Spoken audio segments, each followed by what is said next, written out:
Dumaan tayo dito sa bypass. Bypass ng Sampaga. Pares ano? Kami na ding mga kainan dito. Croissant. Kumain kami ng croissant. Oo, ang daan no. And coffee. Kape lang. Yes. Gabi na tama. Iwas pa natin pa diyan sa mamaya. Mas malalim. Pagabok lang yung jeep eh. Wala lang ilaw sa gabi no.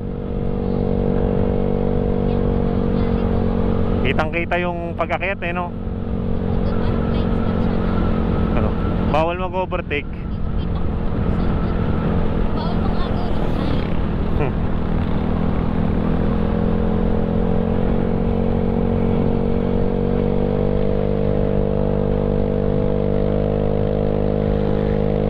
Ahon!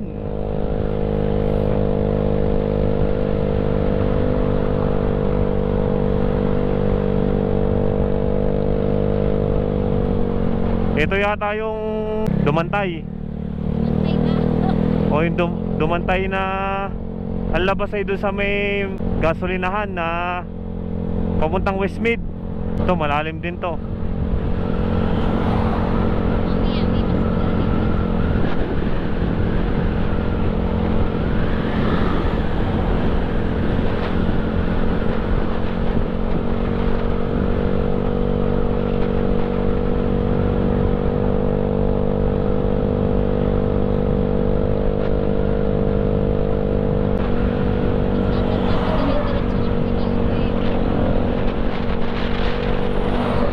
Dito malalim o accident prone area. Uy, ganda ng view pero malalim. Parang hindi ko kayang umahon din sa bike ah. Parang hirap umahon sa bike.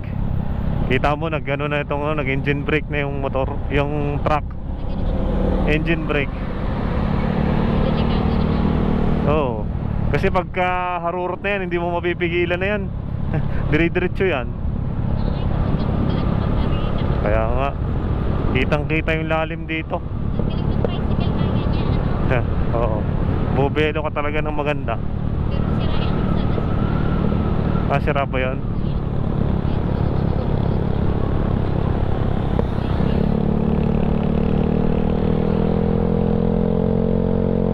Buwelo naman paahon.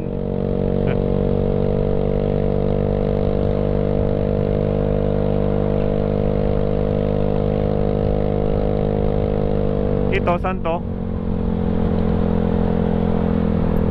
Ah, mga maliliit lang na daan to.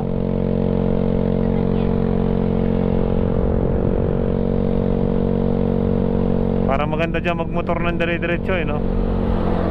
Tahimik. Basta dire-diretso to. Ano lang siya no, yung tutumbukin mo lang yung pinaganuhan, tapos pupunta dito.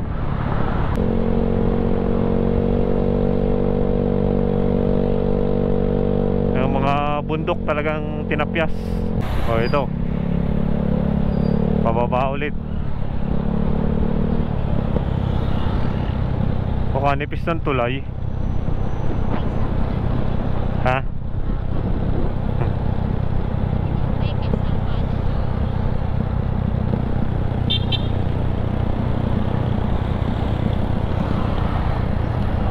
Parang nadaanan natin to dati. O kamukha lang no sa ilog. Ito na yata yung ilog doon sa may ano eh, sa may Ibaan.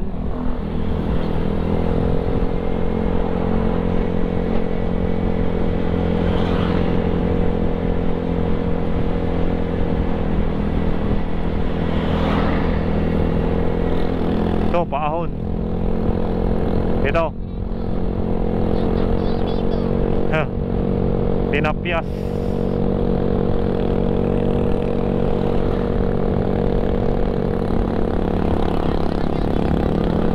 Oh.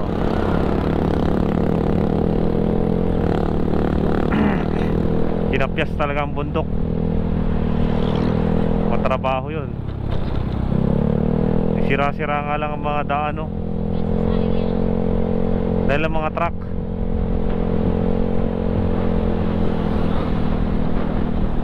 Sisira ang para. Hmm.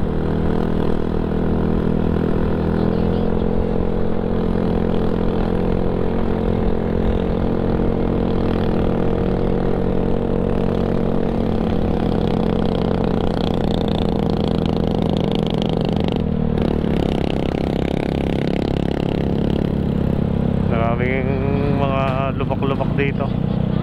Ha? Kaya mahirap sumunod sa ano eh.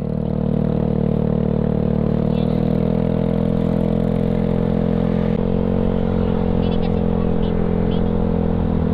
Ay, napa. Parang maganda dito. Sira-sira agad, kud-kud agad. Kawawa ng mga truck. Overload.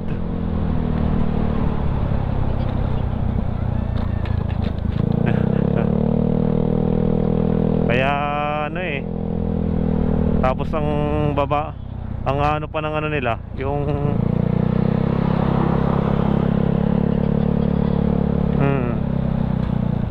wasak.